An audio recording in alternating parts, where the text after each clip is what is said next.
18ஆம் படி தாண்டி பகவானை வேண்டி கற்பூர ஜோதிடனை கண்டோம் ஐயா.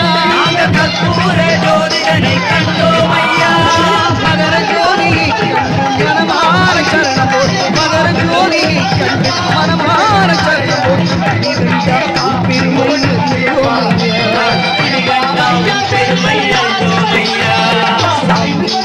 சரணம் ஐயப்பா சரணம் சுவாமியே சரணம் சரணம் ஐயா.